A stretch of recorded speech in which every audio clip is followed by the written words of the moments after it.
One of the more interesting recent releases for the Nintendo Switch is, of course, The Elder Scrolls V Skyrim. This was a game that was originally released on the PS3, Xbox 360, and PC, was then remastered for the PS4 and the Xbox One, even got a PlayStation VR version. But the Switch version of Skyrim was going to be very interesting. It was going to be sort of a litmus test for how strong the Switch really was. How well would it be able to run this game that's just massive? Skyrim and Elder Scrolls games in general are just massive open world games, and they're always very interesting, always very buggy, but always very interesting. So it was interesting to see how Bethesda would be able to handle the Nintendo Switch hardware and bringing this game onto the Nintendo Switch. Well, I've been playing Skyrim for a good while now, and I've definitely got a good grasp of the game. I understand what's going on, and I understand what the game brings to the table. So it's a very interesting game, and I wanted to talk about it, but I kind of wanted to put a unique spin on my video, because I wanted to tell you guys what Skyrim was all about, why the Switch version is either good or bad, and then sort of compare it to The Legend of Zelda Breath of the Wild, because this is yet another open world adventure. Right now, there's only really two open world style games, minus Lego City Undercover, but that's a little bit different, that are on the Nintendo Switch, that being Skyrim and Breath of the Wild. So is Skyrim a good game? Is it a game you should check out? And as the video title states, is the Skyrim open world better than the Legend of Zelda Breath of the Wild open world? The answer might surprise you, so sit back, relax, and let's talk about Skyrim on the Nintendo Switch.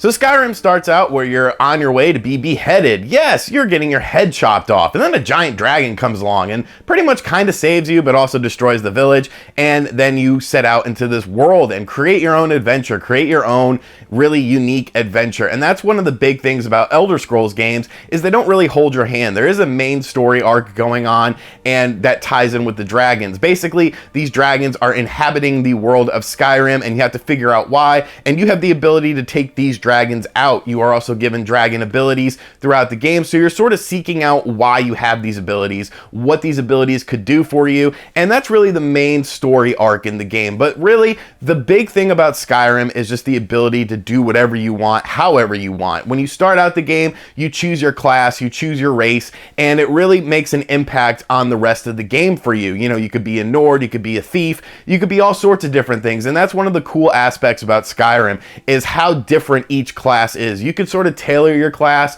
to, you know, be focused on other things. It's like a Nord basically is a hand-to-hand combat warrior, but you can also improve attributes in other areas to make it suited to your needs. But there are also, you know, races that are predominantly based on other things. So that's kind of what the fun thing about Skyrim is. It really offers a lot of multiple playthroughs if you want to play the game in a different style. And, you know, there's also things within the game that change your style completely. You know, right now my character can turn into a werewolf, and you could turn into a werewolf, you could turn into a vampire, all sorts of stuff. It sounds like a game of Twilight, honestly, but really that's the most important aspect of Skyrim to me, is just the ability to do whatever you want. I played a lot of Oblivion on the Xbox 360, and that was something I always enjoyed about the game, was just playing through it different ways and playing through it with a different mentality, a different race, you know, joining up different, you know, chapters within the game and clans within the game that would mold how the game plays.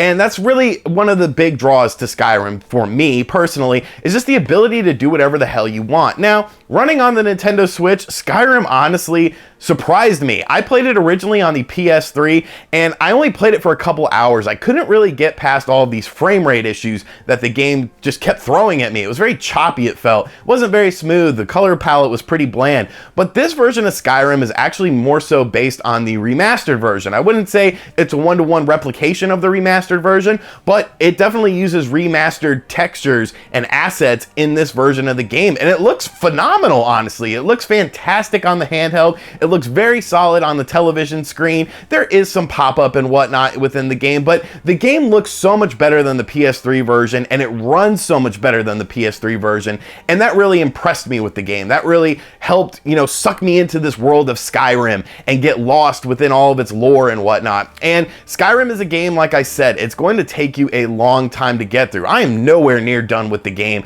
I don't proclaim to be anywhere near done with the game, but I've played it for probably about 20 to 25 hours, so I really know what's going on, and I'm starting to get, you know, my feet molded into what character I want to be. And I ended up choosing a Nord, which is a very hand-to-hand based combat thing. But then there's a whole other thing where you can do magic and stuff like that. And the best thing about Skyrim is just the exploration factor. So when you're going to your main missions, you can have your main missions up on the menu and they'll put a spot on the map. And as you're going to these missions, you're going to encounter literally tons of things that will sidetrack you. You know, a little village or a couple individual houses, and you're like, okay, why are these houses here? Why are these people here? Let's talk to these people. And you start talking to these people, and then you might get a mission out of it. And it's just so interesting how the game is laid out. If you've ever played a game by Bethesda like Fallout or the Elder Scrolls games, you know how these games work out. You know how Bethesda likes to craft their open worlds. But if this is your first time, if you've been primarily a Nintendo platform owner and you've never checked out Fallout, you've never checked out Elder Scrolls, you're going to be pretty overwhelmed, I think,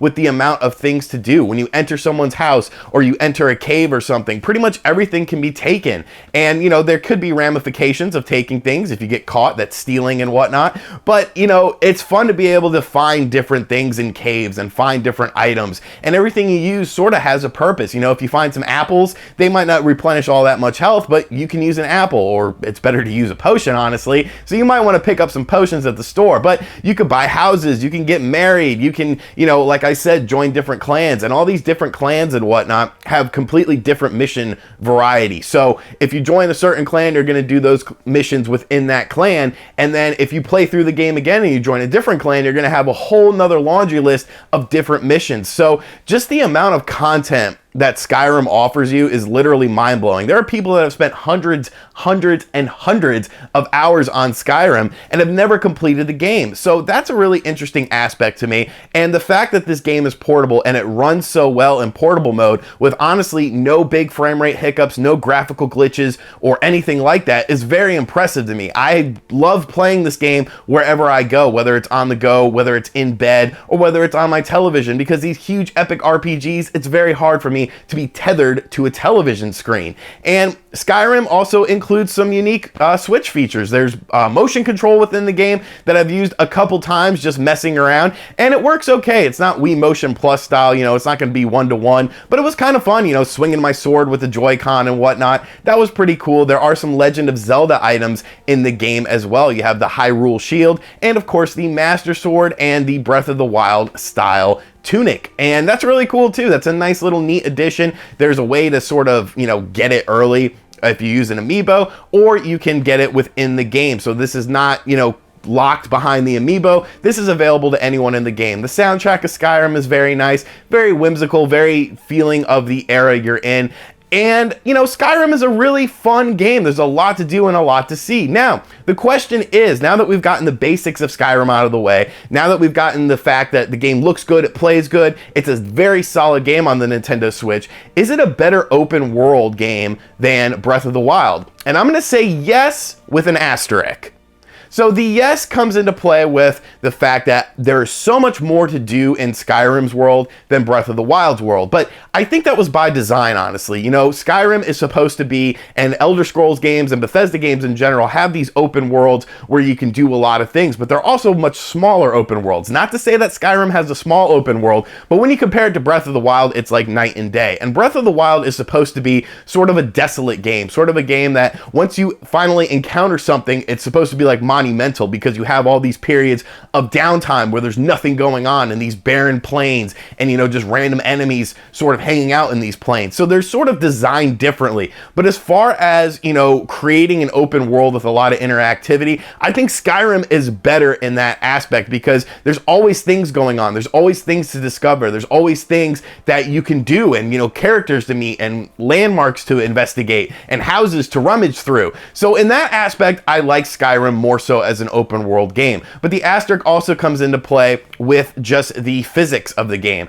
Breath of the Wild has amazing physics engine. You can knock down trees, you can utilize different things to create like flying aircrafts and stuff. People have done some amazing things in The Legend of Zelda Breath of the Wild, whereas Elder Scrolls Skyrim is a much more stagnant open world. You know, everything is sort of there by design. Everything is supposed to be there. Everything is how it should be. You can't really do anything within the game to make it more interesting, except for actually take advantage of glitches in the game. Because this is a Bethesda game, you will encounter some glitches. You could glitch jump up mountains. Sometimes you'll see people doing weird things and, you know, getting into weird animations and whatnot. Whereas Breath of the Wild, I feel, was a more crafted game. You know, it was a crafted game from start to finish. Whereas Elder Scrolls is going to have, because there's so much going on, there's so much to do in that game, it's going to have unfortunate, you know, hiccups sometimes within the gameplay itself. So I do feel that Skyrim is a better open world game, but I still feel that Breath of the Wild in general is the better overall game, because I sat down and played Breath of the Wild for 3 days straight and I could not get enough of it. Whereas Elder Scrolls, Skyrim, I'm playing in small portions, you know. I'll play for a couple hours, I'll turn it off, I'll play for a couple more hours, turn it off.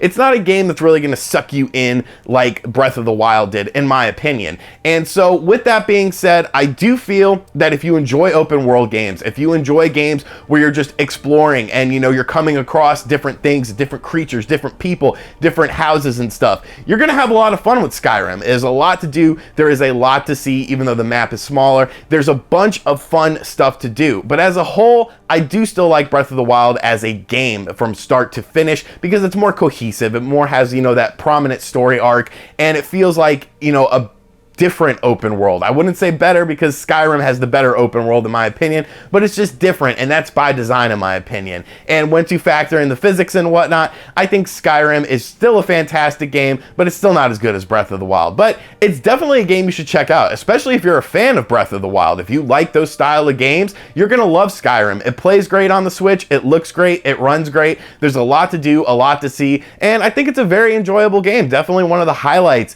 of the holiday season for my Nintendo Switch library. So that's what I think of Skyrim. I think it's a fantastic game, maybe not as good as Breath of the Wild, but I do like the world itself better, because there's more to do and there's more to see. So let me know in the comments section down below what you think of Skyrim, if you've picked it up yet, if you plan on picking it up, or if you played it to death on other platforms like a lot of other people have. And thank you for checking out this video. Maybe get some comparisons going in the comment section of Breath of the Wild's open world versus Skyrim's open world, and let me know what you think about them. Which one you prefer, the more desolate open world or the more busy open world? And I will catch you guys next time. Thank you for watching this video. Make sure you hit that like button, share it around. Let's get this video going out in the social medias, and I'll catch you guys next time. Later.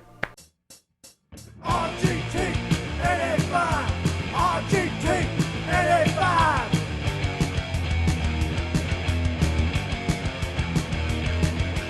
RGT 885.